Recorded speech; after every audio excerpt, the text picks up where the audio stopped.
Welcome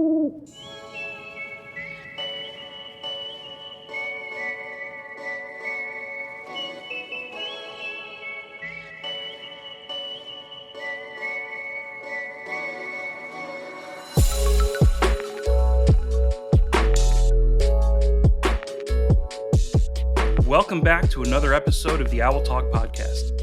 As always, this is Joe Palazzolo, and today we are talking about the women who support and empower our men. Today, we're talking about Sigma Pi spouses.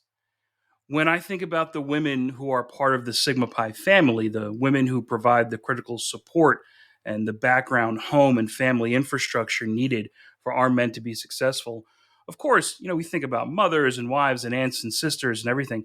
For me, I think about those 4 years I spent as Grand Sage, and I was lucky to have one of the wives of a close friend and chapter brother of mine, Paul Salvesen, volunteer to serve as my de facto first lady for the fraternity. And I'm glad to be joined by that woman, Alyssa Salvesen, today. Alyssa, welcome to the Owl Talk podcast. Hey, Joe. Thank you so much for having me. What an honor to be your guest and to be your Thanks. first lady. That's right. Thank you. Look, I'm glad you're here with us today, Alyssa. I typically start these podcasts asking the guests who they are, where they're from. So let's do the same with you. Maybe you can tell our listeners a little bit about your personal and educational history, how you became involved in sorority life at college, and hear a little bit about you. Sure. Well, my name's Alyssa. I'm from New Jersey, like you. I grew up in West New Jersey by Princeton, actually. Went to school in West Windsor, in elementary school, then went to Rutgers, even though it was not my first choice. It was actually my last choice school. I didn't want to go there, but I don't know. I ended up there. Had a pretty good time. I joined a sorority my spring semester freshman year, which is when formal recruitment is at Rutgers. Joined Sigma Kappa sorority, and I get myself involved always. I was always involved in a lot of different things. So same with the sorority. I was vice president of alumni relations as a sophomore, and then I went on to become chapter president during a very difficult time in the chapter's history. In fact, we were in a lot of trouble and it was very tumultuous. And I learned a lot about myself and organizations, and I learned a lot about being honest and trusting your advisors too, and leaning in on them rather than, hiding from them or lying. So it was like crazy. I ended up meeting Paul, my husband, through mutual friends, through my little and my sorority. She was dating a member of Sigma Pi, and that's how I met Paul. Actually, they were friends. That was like fun. I want to know more about the volunteering for Sigma Kappa. Of course, I've got this long experience volunteering for Sigma Pi, and I know that the volunteering for sororities is a little bit different, a little bit, I would say, maybe more involved, and there's a bigger infrastructure. So I'm curious, maybe you can take our listeners inside what it was like to be a volunteer for Sigma Kappa. Sure. So again, I was present during a really difficult time, and it was kind of a bad experience. So then my advisor, Amy Phillips, she was my advisory board chairman, and she and I worked so closely together. She was my right-hand woman, basically. She was really encouraging me to get involved on a more national level, to leave more of a positive taste in my mouth of Sigma Kappa, because my chapter experience was so negative almost, or at least at that time it was negative. So I really liked recruitment. So I started out assisting in recruitments. Then they were founding a new chapter at TCNJ, and I was involved in that. I actually went to the pitch there. When you open up when a college opens up for a new chapter, different organizations can show up and pitch to the school why they should invite that chapter on, that organization on. So I was involved in that on the Sigma Kappa end, which was so cool. And it was really because I was local to TCNJ. I lived in West Windsor, and TCNJ is just a couple towns over. So I was physically close. I could get there easily. The national organization could call me and ask me to pick something up or go talk to someone in person. I was like a boots on the ground volunteer. So that's really actually how I started. I like kind of forgot about that until you were talking. It was really cool too to be part of something fresh and new. And I could see how the organization was supposed to run when I was involved in it from the start. Because my chapter was such a mess that this was very refreshing. So I worked with TCNJ for a long time. I was their first advisory board chairman for quite a few years, maybe 4 years or so. And it was wonderful. They won chapter of the year actually while I was with them, which was like such an honor and a really cool thing to be a part of. Then I wanted to try something different. So then I went more into recruitment aspect. I worked in a district in the Mideast just for a short period of time doing recruitment things there. It was really paperwork. It wasn't boots on the ground. I didn't love it.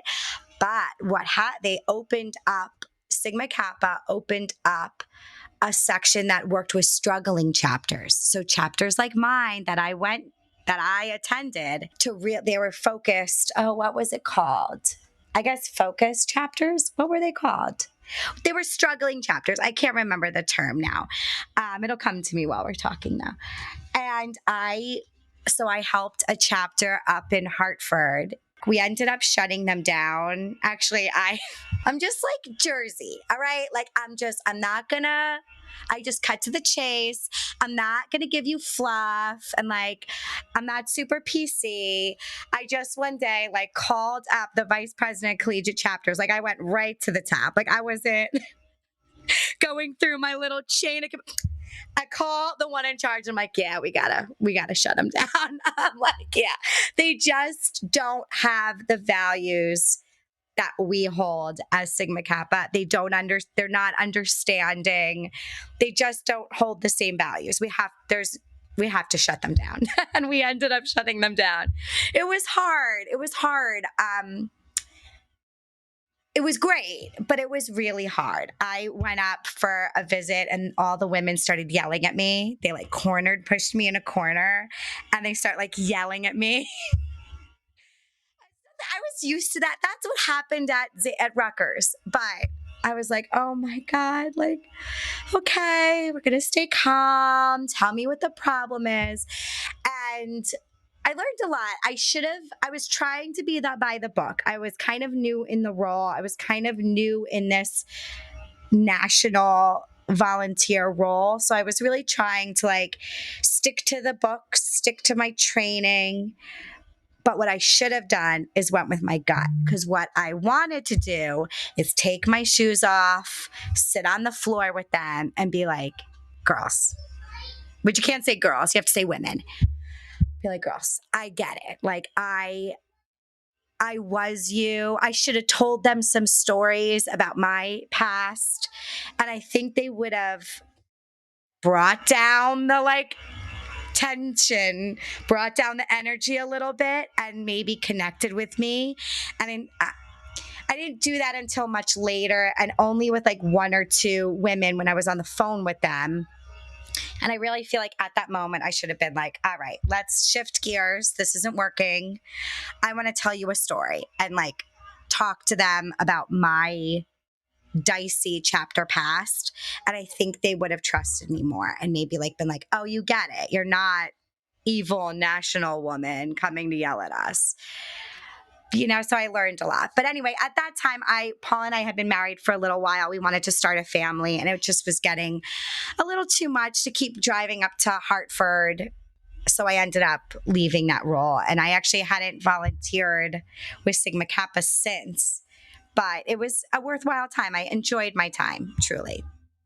Yeah, it's always interesting when you're volunteering and working with undergrads, because undergrads want to relate to the person that's volunteering to them. And then as a volunteer, you think, well, it's not really story time. I shouldn't really be telling my experience. I should be focusing on their experience. But then sometimes the best way to relate is to say, hey, I've been there and I've done that. And I know exactly what you're going through. And let me tell you what happened, when I had to deal with that. It's always a interesting fine line to walk there. So sounds like it's the same with both fraternities and sororities. 100%. You're totally right. I should have went with my gut instead of that training. I think we would have gotten a lot farther. I still think ultimately they would have closed, but I think they wouldn't have cornered me and yelled at me for an hour if I would have done that.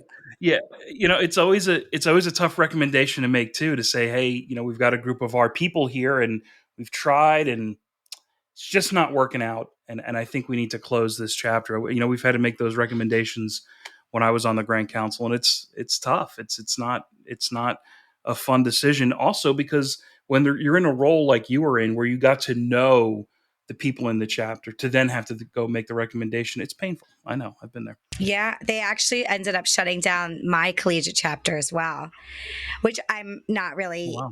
surprised. Well, I don't know. We had, after I was president, they got their act together for a while, but then we were having a recruitment problem. Anyway, so actually the national headquarters, they had reached out to me personally to tell me that they were shutting it down, which I thought was really nice because they knew how much time and effort I put in. But yeah, so my Zeta Phi at Rutgers is closed as well. It's hard, but sometimes it It has is to be hard. done.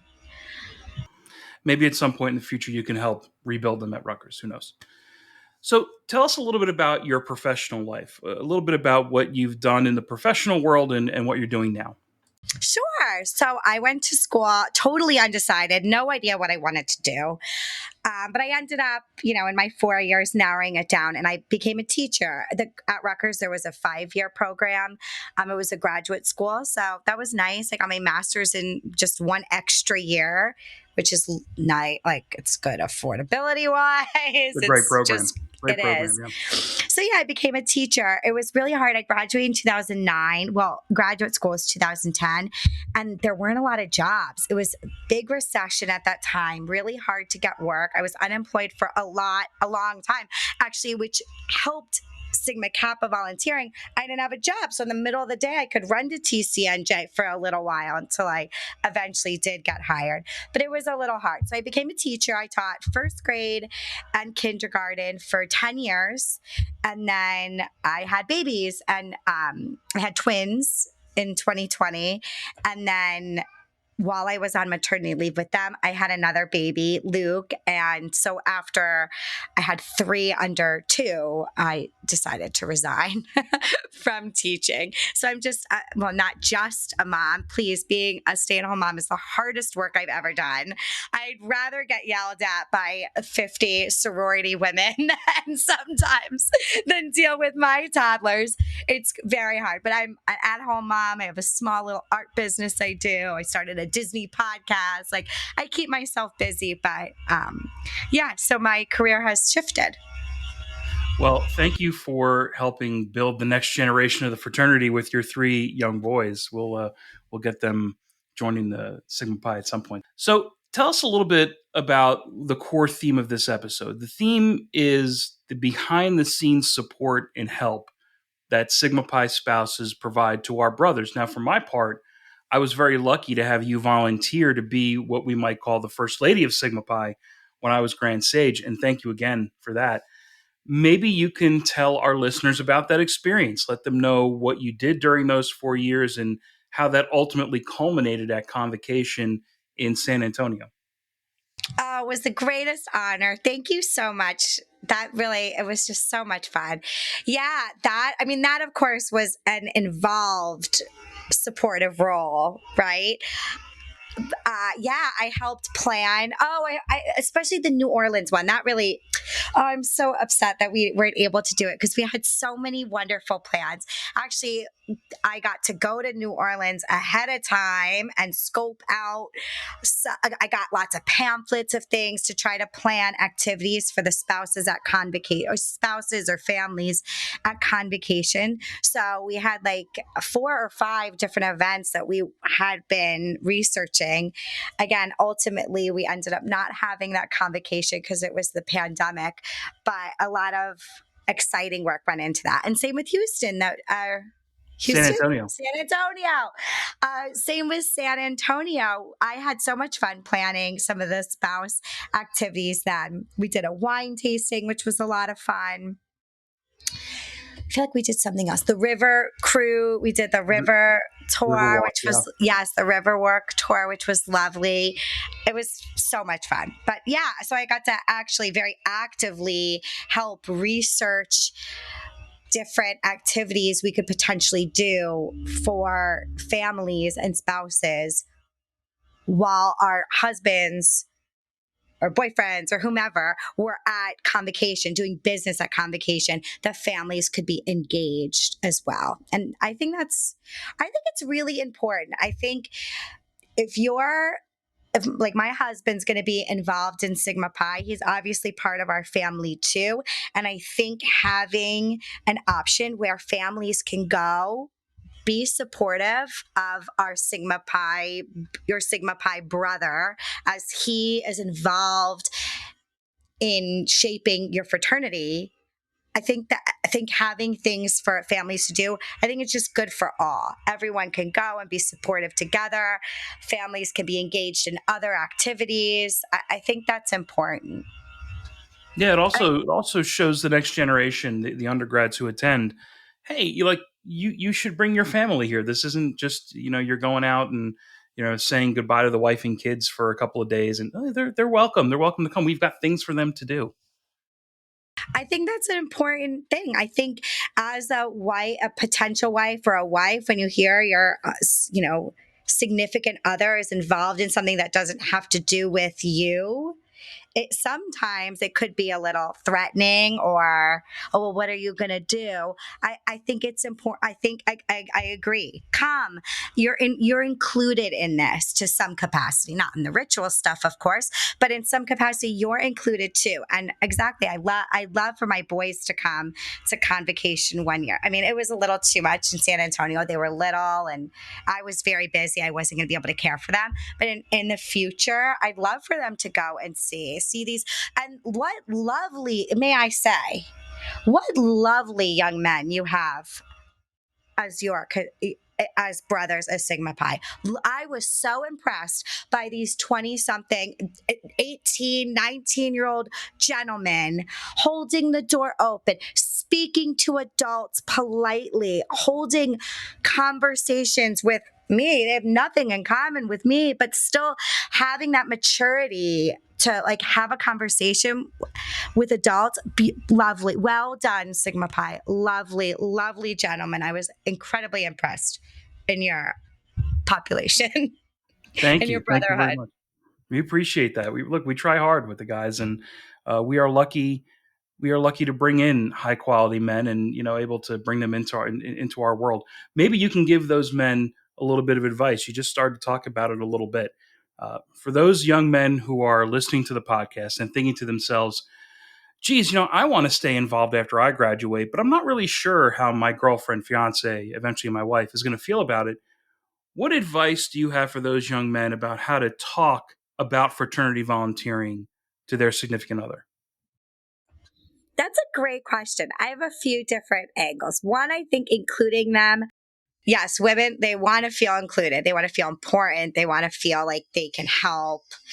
And exactly, like they're included, that they're in your thoughts. So talking about the things that you're doing, sharing a little bit about your volunteer role. I think that's important. Bringing them to convocation if that's something you'd like to do. I think that's a great way to include your spouse and how your spouse can or significant other can support you. I also think talking about it in a way of like, I'm shaping the future. I'm helping guide young men to become the future. You know what I mean? I think that's also, first of all, very important. Selfless, which is a great quality that anybody would want in a spouse. That shows true like selflessness to be like, I'm going to dedicate, volunteer, and often pay my own money, right? And my time to try to help someone else is a very good quality in a person, I think. Sharing that you're shaping the future is awesome and important. Be honest.